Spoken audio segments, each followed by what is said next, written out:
Pai, sobre nós com teu Espírito Santo. Que o Senhor esteja à vontade aqui neste lugar. Aleluia.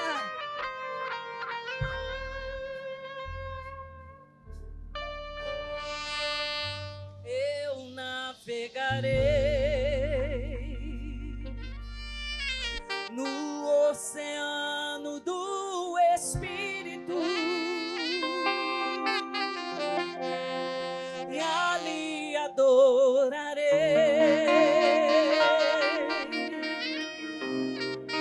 ao Deus do meu amor. Eu navegarei no oceano do Espírito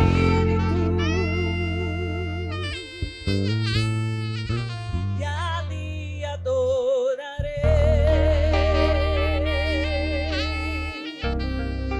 ao Deus do meu amor.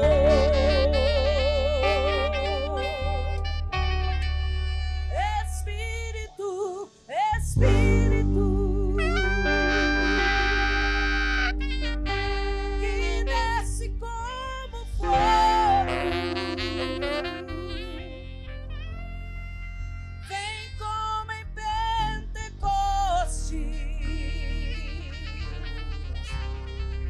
e enche-me de novo.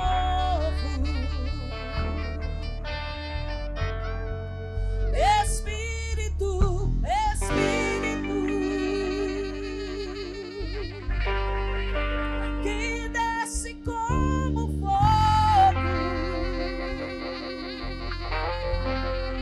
vem como em Pentecoste e enche-me de novo.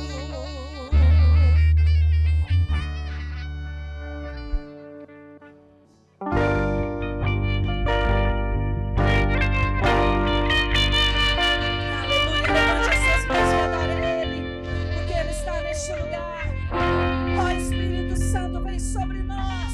Oh, aleluia, enche-nos, transborda. Oh, Santo Espírito, eu adorarei ao Deus da minha vida, que me compreendeu sem nenhuma explicação.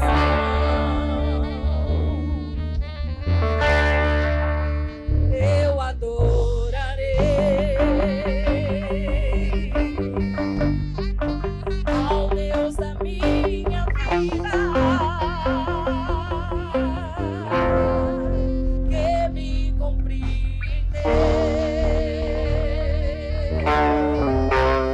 sem nenhuma explicação. Espírito, Espírito, que desce como fogo, vem como em Pentecoste e enche-me de novo. Espírito, Espírito, que desce como fogo.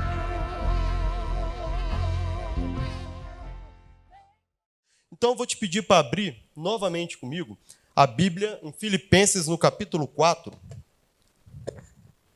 versículo 6 e versículo 7.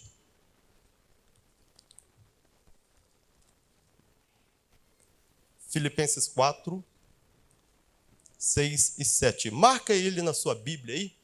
Tá? Mateus, Marcos, Lucas, João, Atos, Romanos, 1 Coríntios, 2 Coríntios, Gálatas, Efésios, Filipenses 4, 6.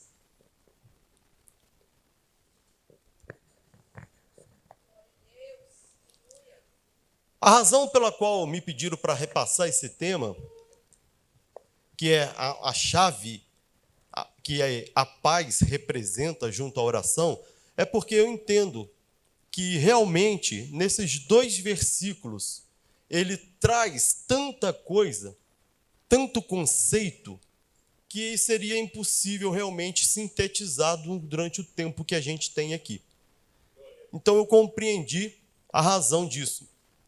E vamos tentar, então, mais uma vez, sintetizar tudo o que esse versículo passa, mas desde já sabendo que é quase impossível sintetizar todos os conceitos que estão presentes nele.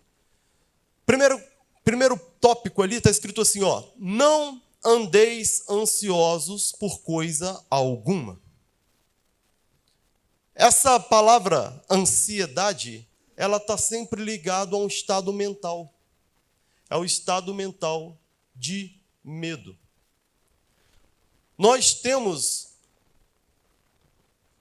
na nossa estrutura psicológica, vários complexos. Complexos não é coisa ruim só, não. Complexo é todo o conjunto de ideia que a gente tem sobre um determinado tema. E todo complexo tem um afeto. Quer ver uma coisa? Se eu falar a palavra casamento, eu evoquei na sua mente um complexo de ideias sobre casamento. Alguns pensaram em relação marido e mulher, família, filhos. Outros pensaram em festa de casamento, flor, noivo, noiva, bolo, presente. Outros lembraram de episódios que aconteceram no seu casamento. E esse complexo de ideias, que uma vai puxando a outra, sempre tem um afeto. Quando a gente fala de casamento, algumas pessoas ficaram felizes ao lembrar sobre casamento. Outras já nem tanto. Tem umas que você fala casamento, a pessoa diz, meu sonho, não vejo a hora. Outros dizem assim, mar de rosas, maravilha, glória a Deus e aleluia. Agora tem outros que falam assim, misericórdia, o sangue de Jesus tem poder. É a relação que cada um teve. Isso aí é pessoal, é individual. Mas viram como que uma mesma palavra pode evocar complexos diferentes e trazer consigo um afeto diferente? Afeto. E qual é o problema disso? Que tudo que a sua mente propaga toca o reino espiritual. Porque o reino espiritual, a batalha espiritual, ela acontece num campo de batalha chamada mente. A batalha espiritual acontece na nossa mente, porque é na mente que você concentra o orgânico, o físico, né? O psíquico e o espiritual. Toda a batalha espiritual é aqui. Satanás, quando ataca, ele começa atacando a sua mente. Os dardos inflamados do maligno. Se ele te vencer nesse território, no restante é fácil. Então a guerra espiritual é na mente. Conversão, na mente. A vontade de Deus, boa, perfeita, agradável, você experimenta como? Mudança, transformação da mente. Tudo é na mente. Então a ansiedade é um estado mental que me faz ter uma afirmação espiritual. Qual é a afirmação espiritual? Quando eu tenho a ansiedade, eu estou sendo informado pela minha mente, a minha mente está mandando para todo o meu corpo a informação de que eu estou diante de um perigo eminente. Sabe como que surgiu a ansiedade? Quando a gente ainda lá, em tempos muito remotos, encontrava com um perigo, encontrava com um leão. Qual é a reação imediata? O coração dispara, não é isso? Taquicardia.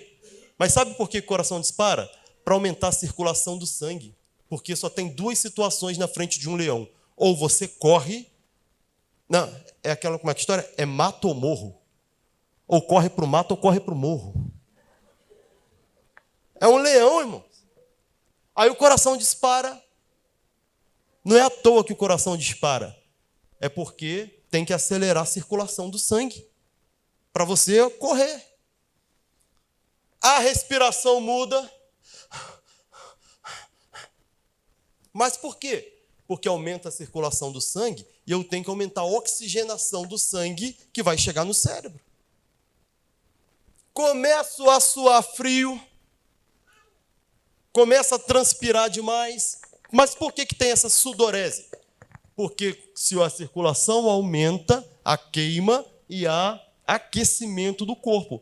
E a sudorese, o suor, é para resfriar o corpo. Tudo é matematicamente calculado pelo Criador. Então, a ansiedade é um mecanismo de defesa natural. Agora, sabe por que existe chamado os transtornos de ansiedade? É quando todos esses mecanismos disparam sem ter o leão.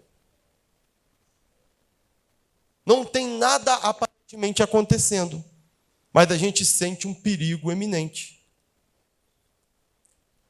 Então, toda vez que você está ansioso, a sua alma está vibrando um medo, um perigo iminente. Você está transmitindo para o mundo espiritual de que você está em aperto. Você está transmitindo para o mundo espiritual que você está no sufoco. Que sufoco? Qualquer sufoco. Ai, meu Deus, vai faltar dinheiro esse mês. O que eu vou fazer, meu pai? Aí eu faço o quê? Oração da ansiedade. Meu Deus! Oh, Pai, tu que é dono do ouro e da prata. Deus, pelo amor de Deus, Deus. Oração do desesperado. O que você está transmitindo? Medo de que vai faltar. Medo de algum perigo na área da saúde. O médico falou, tem algum problema aqui. Ai, meu Deus, até ateu vira crente nessa hora, né? Sabe aquele pessoal que não gosta muito de oração? Até gosta, mas que o outro ore. Quando ele recebe uma notícia de um diagnóstico ruim, pensa uma pessoa que não falta uma oração. Mas por quê? Medo, ansiedade. A gente fica ansioso por qualquer coisa, irmão. Qualquer coisa que ameaça a nossa estabilidade emocional deixa a gente ansioso. Eu vou fazer uma prova amanhã. A perna treme hoje. Dá dor de barriga. Então, várias coisas deixam a gente ansioso. E o problema da ansiedade é que ela, no mundo espiritual, a sua mente está transmitindo a informação através de ondas cerebrais de que você está diante de um risco. E aí Jesus chega para os discípulos e fala assim, gente, não fique ansioso por coisa alguma.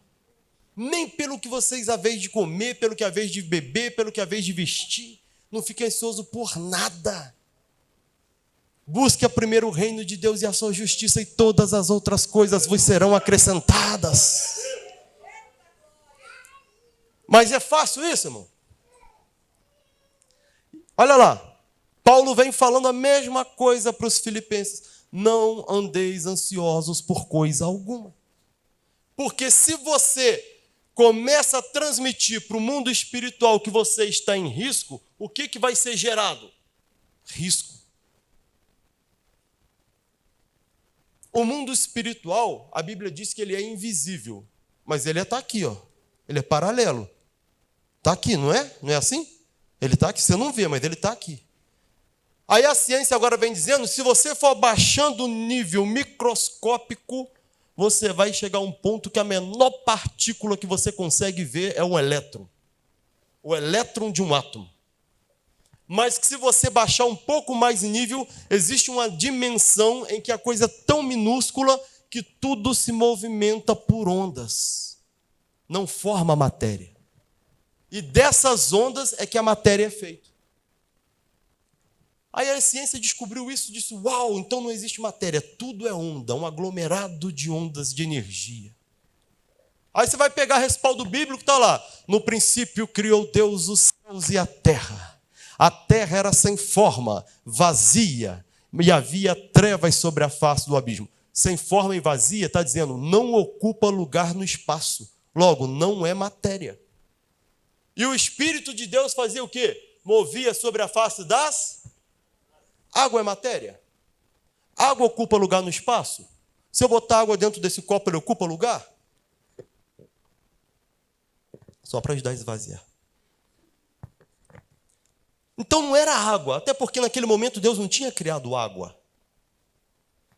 Mas se movia sobre a face de algo que se movimentava por ondas. Como se fosse uma água. Joga uma pedra na água, você vai ver, ela forma ondas. E o Espírito de Deus entra no meio dessa coisa que é tão invisível e diz a palavra que das coisas que são invisíveis, Ele fez todas as coisas visíveis.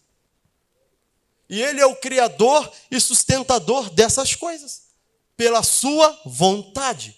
Então, na hora que a vontade dele acabar, toda a matéria acaba, inclusive o ar que a gente respira. Nesse ponto, nós somos totalmente dependentes da vontade de Deus. Qualquer um. Toda a criação. Mas esse processo em que Deus cria do nada tudo, Ele fez através de um pensamento. Ele pega o pensamento, Ele cria e Ele diz, haja. E quando Ele diz haja, as ondas se movimentam. O Espírito se move sobre as ondas e traz à existência aquilo que até então não existia. Quando Ele faz o homem, Ele diz, farei vocês a minha imagem e semelhança. Opa, Deus, então eu posso criar um mundo? Sim. Não outro mundo, mas o seu mundo. Você poderá criar a realidade do seu mundo. Isaías olhava para a terra e falava, estou no meio de homens de impuros lábios, um povo de lábios impuros. Ou seja, aonde eu olho só tem coisa feia, coisa ruim, não sou digno, não consigo. Aí os serafins olham para a mesma terra e diz, está cheia da glória de Deus. A terra era a mesma, a visão que era diferente. Quem andava com gente de lábios impuros só via impureza. Quem andava com gente que era cheio da glória, só via a glória. Então você começa a construir uma realidade, você começa a construir o seu mundo a partir daquilo que você transmite. Porque é a lei da semeadura. O que você semear vai voltar para você. Então quem está na dimensão da paz, recebe o que de volta? Por isso que Jesus falou, quando vocês chegarem numa casa, saúde-os com a paz. Saudar com a paz não é a paz do Senhor. Tem gente que fala a paz do Senhor como se fosse bom dia. Não é isso não. É você sentir a paz. E na hora que você estiver em paz, você transmite essa paz. Eu transmito a paz, não só com o que eu falo, mas com o que eu sinto. E como eu sinto a paz, quando eu abro a minha boca, quem me ouve sente paz. Ele falou, quando vocês chegarem numa casa, transmita a paz. Porque essa paz, ela vai sair de você como uma onda. Se houver alguém naquela casa, também na mesma frequência da paz, traduzindo, se houver ali um filho da paz, a paz repousa sobre ele. Mas se não tiver, o que acontece? Ela volta para você. É a semeadura. E por que paz? Dentre tantas outras coisas. Porque paz é o contrário de ansiedade. Paz é uma dimensão tão grande mental que as nossas limitações, as nossas ações superegóicas, que é aquilo que nos limita, que nos faz duvidar, os nossos limites, eles são congelados numa frequência de paz. Quando o seu cérebro está em paz, tudo é possível. E a dimensão que a gente precisa estar é a dimensão onde tudo é possível. Como é que é o nome disso? Fé. Então não existe fé sem paz. A maior prova de que você tem fé é você estar em paz.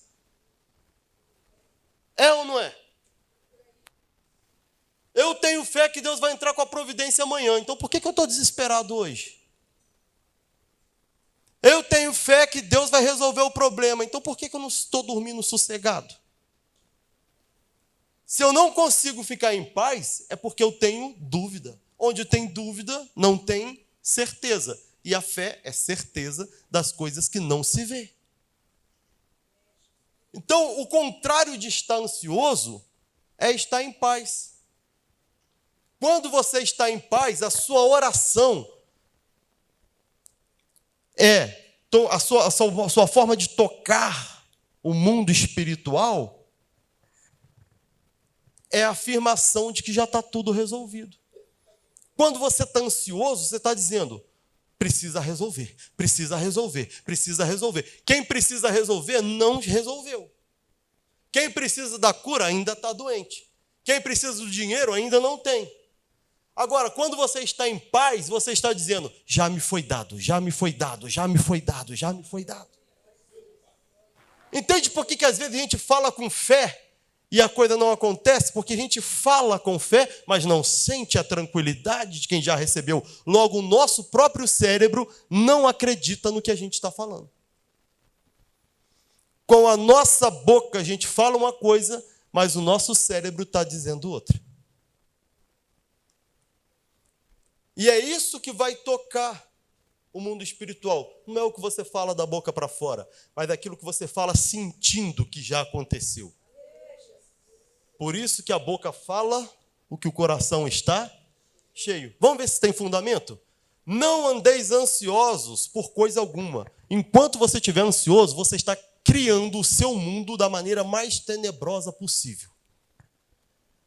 Deus, mas a minha vida na terra foi um caos, ainda bem que eu cheguei aqui no céu, mas eu queria saber do Senhor, por que o Senhor não me ajudou quando eu passei por aquele problema? Deus falou, não, aquilo quem criou foi você. Eu coloco diante de vocês uma energia livre. Ela pode ser bênção ou maldição. Escolham, porém, a bênção. Então, ao invés de se falar, meu filho é um problema, diga, meu filho é abençoado. Começa a declarar e trazer a existência no seu sentimento, porque isso é uma semente. Não fique ansioso por coisa alguma, porque você está abrindo brecha para o plano do maligno. Quando você fica ansioso, você está afirmando que eu tenho um inimigo prestes a me devorar. E quem é que fica ao nosso derredor? Como um leão. Rugindo. Quem é que fica ali tentando nos devorar? É Satanás. E se você está ansioso, você está abrindo campo para ele. Não abra campo para ele. Fecha as brechas. Diga para o seu irmão assim, fecha as brechas. Reino de Deus não é comida nem bebida. É o quê? Paz, alegria e gozo no Espírito. Querido, se você é filho de Deus, não fique ansioso com coisa alguma. Teu pai já sabe de tudo que você precisa. E mais do que isso, ele já te deu. Vamos ver o restinho aqui, ó. Não andeis ansiosos por coisa alguma, mas em tudo. Em tudo. No que é bom, no que é ruim, no que é feliz, no que é triste, em tudo.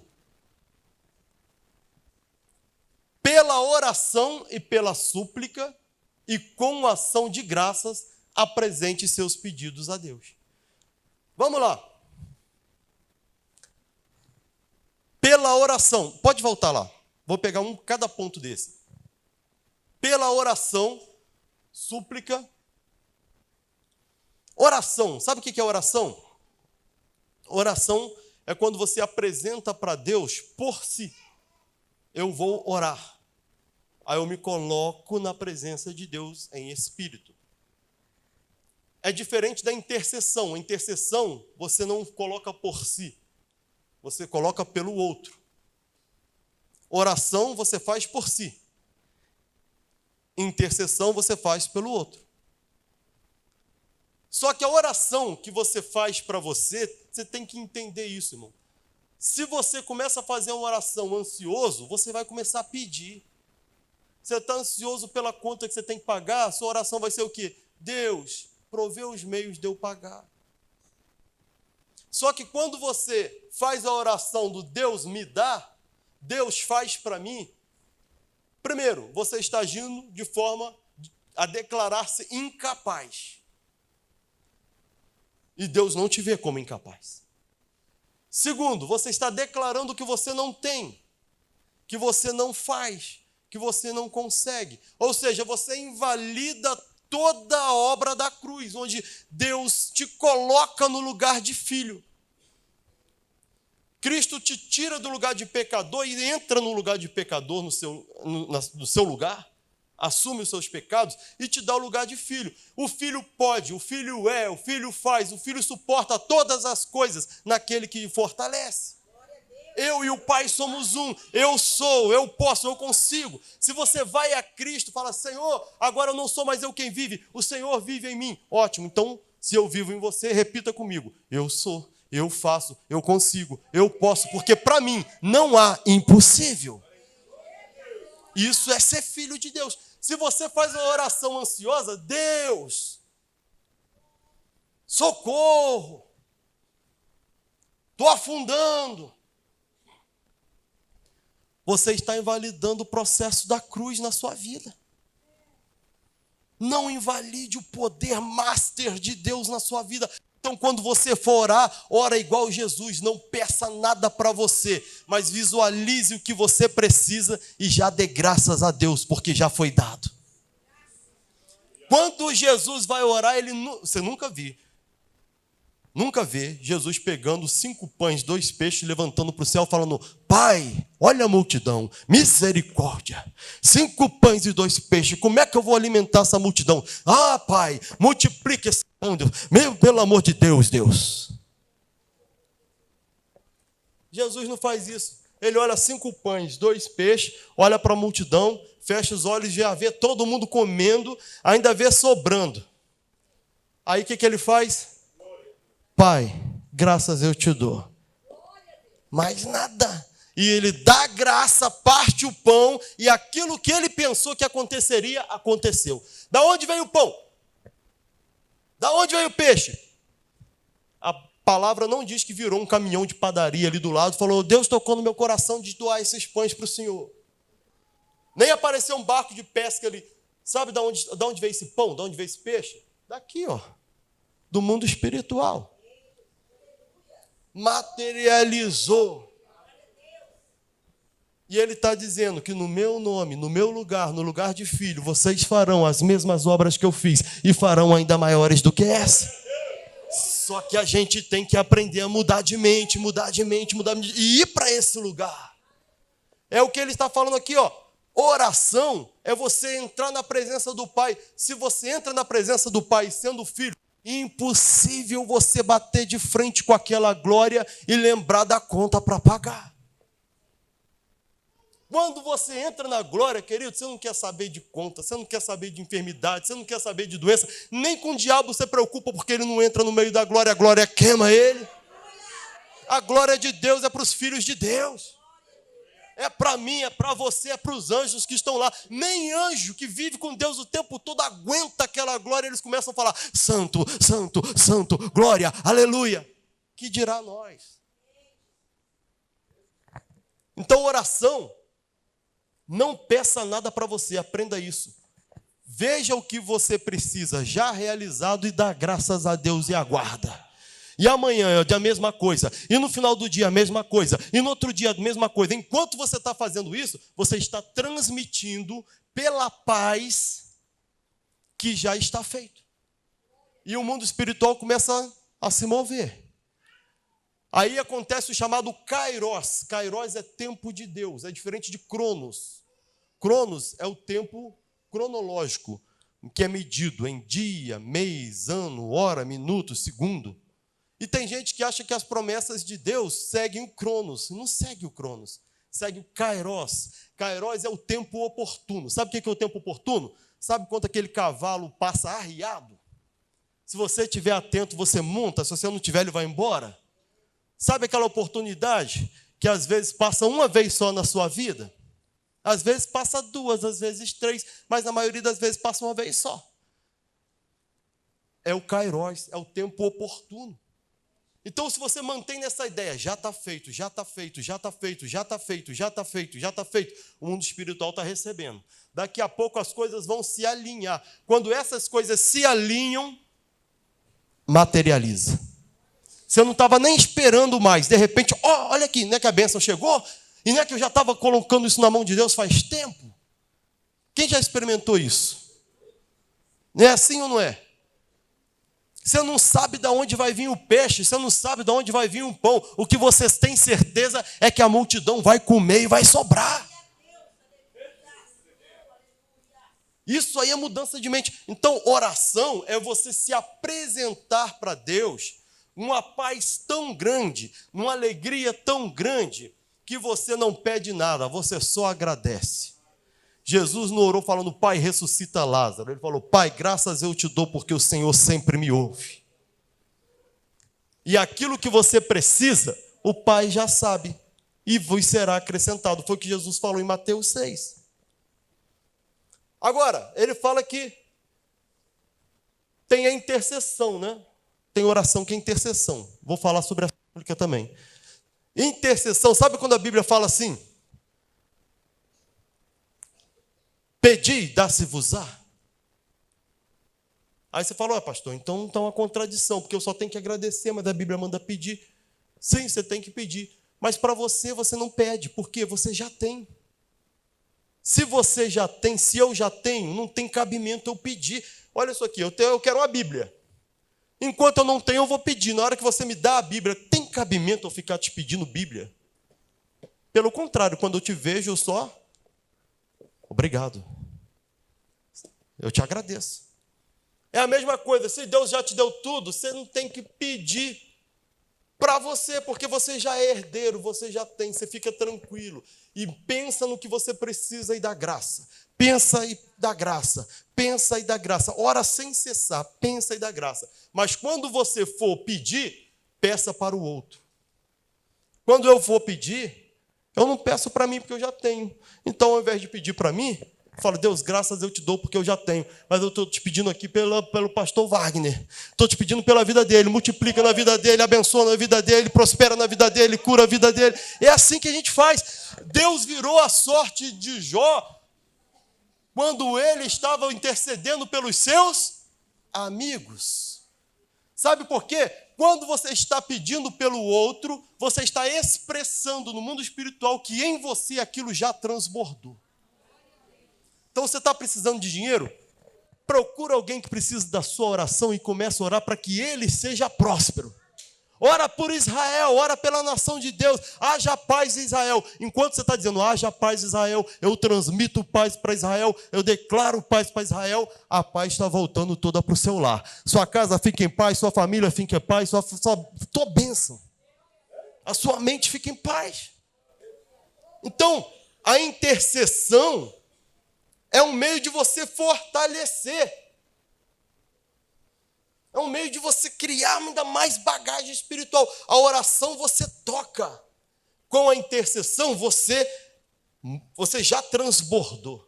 A oração te enche. A intercessão é o sinal de que você já está transbordando.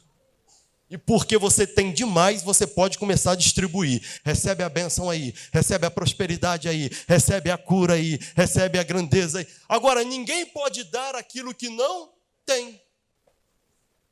Como é que eu posso interceder para alguém receber bênção se eu dobro o meu joelho diante de Deus e falo, Deus, me dá bênção, me dá bênção, me dá bênção? Se você não tem, como é que você vai dar para alguém? Por isso que eu falo, muito cuidado com a sua própria frequência mental. Eu falo frequência mental por causa de linguagem, mas eu estou falando sobre como é que está minha alma. Porque aqui é o culto de sarar a alma. Se na minha alma eu estou sofrendo com angústia de escassez, sabia que existe isso? Tem gente que tem pensamento de escassez. E aí ele está o tempo todo transmitindo escassez. Ele não fala, mas o pensamento dele é, eu não posso, eu não tenho, eu não faço, eu não consigo, eu não sou. Aí ele vai botar a mão na sua cabeça para orar. vai orar dizendo assim: Deus, abençoa a vida financeira do fulano de tal. Só que o que ele tem dentro dele é o quê? Escassez. Muito cuidado, a gente estava conversando sobre isso antes de vir para cá, conversando com a pastora Gislene. Muito cuidado com quem põe as mãos sobre a tua cabeça. A única coisa que a Bíblia fala sobre oração da intercessão aqui, que ela fala, imporão as mãos sobre os enfermos e eles curarão. Ou seja, a imposição de mãos é uma orientação bíblica. Mas quando você estende a mão, você vai transmitir aquilo que você está cheio. Ninguém pode dar aquilo que não tem. Por isso que antes de eu interceder com imposição de mão sobre alguém, eu tenho que entrar na presença do Pai. E eu não saio dali até eu sentir que eu estou cheio dele. E a paz dele tomou conta de mim. O poder dele está comigo. A alegria dele está comigo. O reino está em mim. E quando o reino está em mim, aí eu posso impor as minhas mãos. Se eu tiver com briga, problema, divisão, contenda, mágoa, rancor, problema em casa, eu não posso chegar aqui e botar a mão na cabeça de ninguém. Porque eu não sou canal do fluxo da bênção de Deus. Eu sou canal do problema que eu estou carregando comigo.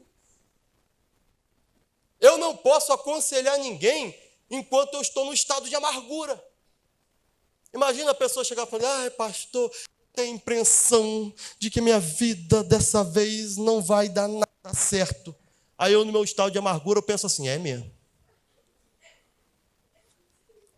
Tem gente que vive numa amargura tão grande. Pastor, eu estou aqui para orar porque eu estou numa luta. Fala, isso, você nem imagina a minha. Deixa eu te contar. Já viram isso? Antigamente tinha, não sei se ainda tem. Você vai falar com alguém, você conta um problema para ele, você sai com 3. Não é qualquer pessoa que pode te aconselhar, botar a mão na sua cabeça. Tem que ser homem de Deus, tem que ser mulher de Deus. Isso aí não é privilégio de alguns, não. Está aberto para todos, mas nem todos se colocam na posição. Tem gente que passa um mês todo sem orar. No dia que fala, vamos para a clínica, eu quero ir para a intercessão. Sua hora vai chegar, guarda. Eu estou observando, porque não vai. Não vai. Sabe por quê? É responsabilidade, irmãos. A gente tem que estar conectado para transmitir. Se romper o fio, não transmite. Então, a intercessão, com imposição de mãos, sem imposição de mãos, é algo sério. E eu só consigo fazer se eu tiver antes em oração. Oração me coloca na posição de filho. Me coloca no reino, me enche, e a partir daí eu posso fazer intercessão pelos outros. Não entendo uma intercessão que não ora antes, que não se enche primeiro. Raríssimas vezes vocês me viram descer do altar e impor as mãos sobre a cabeça de alguém aqui na frente. Eu estou falando raríssima porque talvez tenha algumas vezes que eu tenha feito. E eu não estou lembrando. Senão eu afirmaria que eu nunca fiz. Enquanto prego. Por quê? Enquanto eu estou pregando, eu estou aqui ministrando outra coisa. Eu estou ligado com outra coisa. E eu sei, eu conheço que impor as mãos, fechar para um ponto só, é tão importante que eu não faço isso de forma generalizada. Mas eu peço para que os pastores venham e façam. E eu continuo na conexão da palavra, na ligação da profecia, naquilo que foi transmitido. É como se alguém tivesse que olhar o fronte, enquanto a infantaria guerreia. Por conta da seriedade que é a intercessão. Então, oração vem antes de intercessão. Para eu descer daqui, colocar a mão na sua cabeça, eu tenho que primeiro me conectar com Deus para esse fim, entrar na frequência da bênção para transmitir bênção.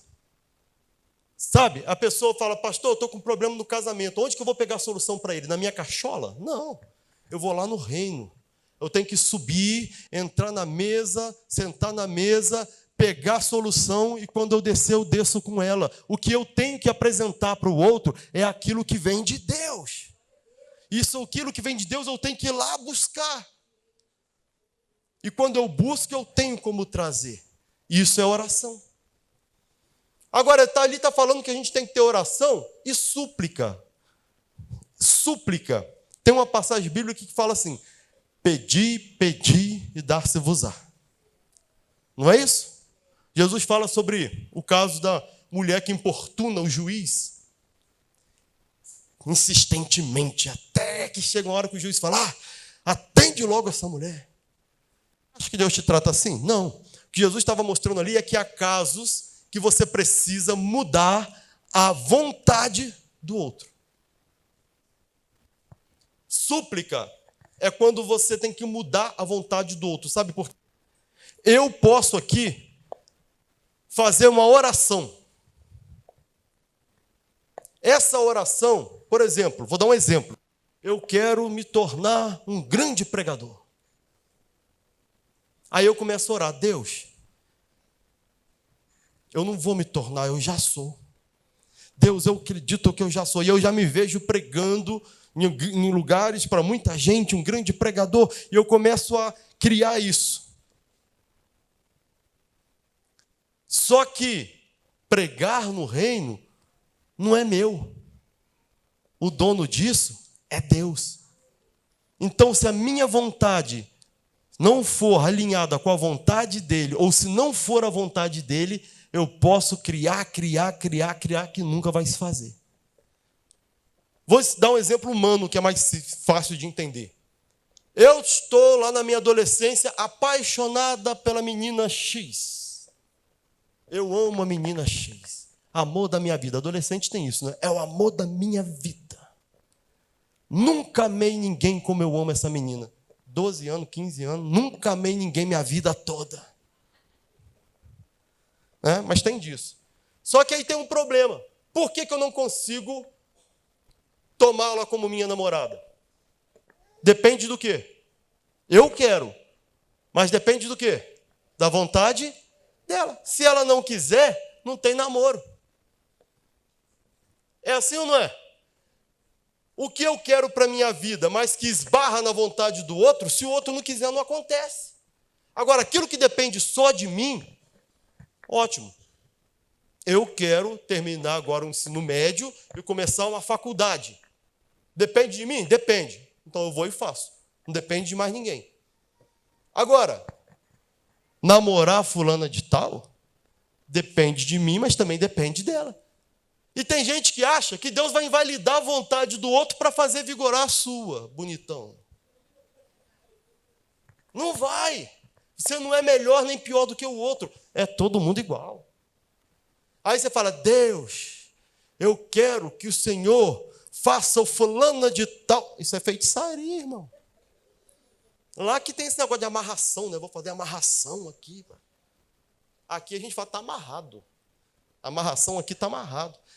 Não existe a vontade do outro. Agora imagina, se para fazer com que a menina que você ama, o rapaz que você ama, seja seu par, depende da vontade dele, imagina as coisas de Deus. Não basta você querer, ele também tem que querer. Agora a notícia boa, que Deus se deixa convencer. Várias vezes Deus dá um decreto e volta atrás. Esse pastor, isso não existe não, Deus não volta atrás não, volta. Ele falou que o profeta vai lá e avisa o rei. Fala com ele: você vai morrer. Bota a tua casa em ordem que você vai descer à sepultura. Se decretou. Não falou: talvez, se você não fizer. Não. Não foi alerta, não. Foi aviso. Bota a tua casa em ordem. Não está dizendo, se você botar a casa em ordem, aí você não desce à sepultura. Se você não botar, você vai descer. Não foi isso. Falou: bota a casa em ordem. Paga as contas, coloca as coisas no lugar, acerta quem vai ficar com o quê, porque você vai morrer. Sentença. Aí o profeta vai lá, dá o recado e sai. Deus, essa foi pesada, mas entreguei, o senhor que sabe. Agora o senhor vai cumprir lá, porque aí ele vai ver que o senhor é Deus. Diz que no meio do caminho, enquanto o profeta estava indo, o rei vira para o lado, chora, se arrepende. Aí Deus, no meio do caminho, fala para o profeta: ei, volta lá. Fala para ele que eu mudei de ideia. E o rei teve mais 15 anos de vida. Dá para mudar a sentença, irmão. Como é que você muda a vontade do outro? Súplica. É nesse sentido que Deus diz: pedi, pedi, pedi, pedi, pedi, pedi, e dá-se-vos-á. Bate, que a porta vai abrir. É nesse sentido que ele está falando. Tem coisa que você vai ter que me convencer de que você está pronto para receber. Ah, Deus, o Senhor podia me dar $1 milhão para fazer a sua obra. Aí Deus fala: me convence que você está pronto para isso. Me convence que se eu botar $1 milhão na sua mão, só vai dar coisa boa. Me convence. Ai, Deus, o Senhor podia retirar de mim esse espinho na carne. É mesmo? Me convence. Será que nesse espinho na carne aí que te mantém humilde? Então faz o seguinte: a minha graça te basta. Tem coisa que vai ser reversível, tem coisa que não vai ser, porque a gente só espera o sim de Deus. Deus, eu vou aqui declarar e agradecer pela minha casa, e o Senhor já me deu a minha casa. Oh, glória, na beira da praia. Nunca mais vai na igreja. Por que não? Eu tenho que cuidar da minha casa. Ah, Deus me dá aquele emprego sensacional. Aí Deus dá um emprego, nunca mais vai na igreja. Não tem tempo. Meu emprego está exigindo muito, eu não tenho tempo. Deus sabe dessas coisas. Ele vai falando: não, é melhor você continuar na sua casa humilde, é melhor você continuar ganhando um salário, mas herdar o reino dos céus, do que criar todas essas coisas e ser lançado no inferno. Então, enquanto o seu espinho na carne existir, e ele te manter a salvo, não vai ter. E eu vou te dizer uma coisa: você pensa que Deus é só assim? Deus é não. Deus disse não para Moisés. Moisés, você não vai entrar na terra prometida. Depois de tudo, não vai entrar. Deus disse não para Jesus. Pai, se possível for, passa de mim esse cálice. Mas se não der, faz do jeito que o Senhor programou mesmo. Como é que aconteceu? Do jeito que foi programado. Ou seja, não passou. Então a gente tem que entender que tem coisa que depende da vontade do Altíssimo. E se tiver contrária à vontade dele, entre a sua frequência da criação e a frequência dele, não tenha dúvida, a dele vai prevalecer. E se você convencê-lo por súplica, será feito. Mas se você não convencê-lo, o não também prevalece. E sabe qual é a grande vantagem disso? Você tem que aprender a se relacionar com ele no sim e no não. Porque se ele disser sim, ele é Deus. Se ele disser não, ele continua sendo Deus. E tem gente que serve a Deus porque ele é capaz de fazer. Aí Deus começa a dizer não para te ensinar a servir a ele, a seguir a ele pelo que ele é. Então, tem coisa que a gente nem sabe, irmãos, mas a gente pede o que a gente quer e Deus dá o que a gente precisa. Súplica. Olha só, para encerrar, ó. Em tudo, pela oração, súplica, com ação de... Porque é a gratidão que te tira da ansiedade. Pastor, é muito difícil ser grato por aquilo que eu não estou vendo. Concordo com você. Mas sabe como é que você começa a treinar o seu cérebro? Seja grato por aquilo que você já está vendo. Você levantou de manhã, foi lá e escovou o dente, não precisou ninguém te carregar, dá glória a Deus, agradece por isso. Você conseguiu chegar na igreja hoje, não sei se você veio de carro, você veio de ônibus, você veio a pé, não sei como você veio, mas você pode vir. Tem gente que amaria estar aqui e não pode porque está no leito. Você pode escovar o seu dente de manhã, porque você tem os seus dentes aí ainda, agradece a Deus. Você consegue caminhar com as suas próprias pernas, dá glória a Deus. Tem gente que tem um carro do ano, mas não anda, então ele gostaria muito mais de poder andar do que ter um carro do ano. Começa a dar glória a Deus por aquilo que você já tem. Começa a agradecer a Deus por aquilo que você já tem. Ah, mas a minha casa está tão caidinha aí. Quem não tem casa? Ah, mas a minha família é muito problemática. E quem já não tem mais família? Então começa a olhar para aquilo que você tem. Ah, mas minha mãe me dá tanta dor de cabeça. Minha mãe dá tanto trabalho. E não tem mais mãe. Ah, porque meu filho, só a misericórdia de Deus. E quantos já perderam o filho? Então, meus queridos, acostuma sua mente a ser grata com coisas simples. Você está vestindo uma roupa aí, glória a Deus. Você está me ouvindo sem precisar, talvez, de um aparelho, glória a Deus. Você está me ouvindo porque tem um aparelho, glória a Deus, tem gente que não tem. Então, começa a praticar a gratidão com as coisas que você já recebeu. Vai ser muito mais fácil o seu cérebro depois agradecer por aquilo que você ainda está criando. Então, ação de graça para tudo. Dessa forma é que a gente apresenta os nossos pedidos a Deus. Vira aí o versículo, só vou ler. E a paz de Deus, que excede todo entendimento, guardará o coração e a mente de vocês em Cristo. A paz que excede o entendimento. Eu já falei isso aqui várias vezes. É a paz que excede a lógica. A paz da lógica é, primeiro, tudo tem que estar bem para você ficar em paz. Ficou doente, acabou a paz.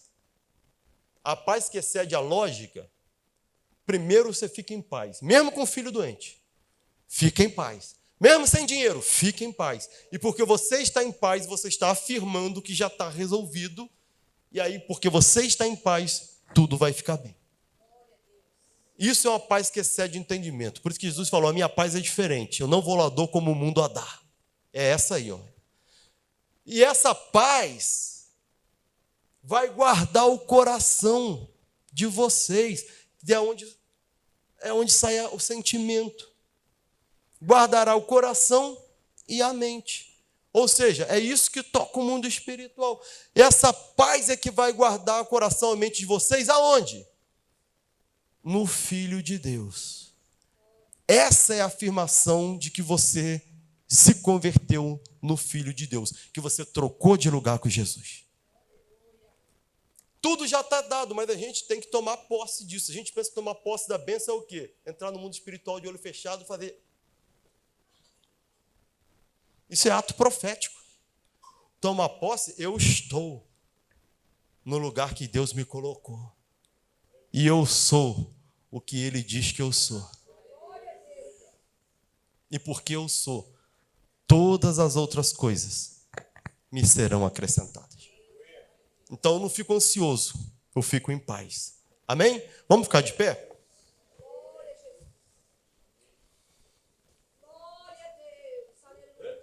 Fazendo essas coisas, interessante que eu pedi para Deus uma palavra. Eu falei, Deus, eu vou fazer isso, vou repetir lá a mensagem, porque me pediram e tal. Mas esse ensinamento é o Senhor que está propondo que seja feito. Aí Deus me deu a seguinte palavra. Eu abri a Bíblia, irmãos. Deus falou para mim assim, propondo essas coisas aos irmãos, serás bom ministro de Cristo Jesus, alimentado com a palavra da fé e da boa doutrina que tem seguido. Eu entendi que era de Deus falar isso aqui.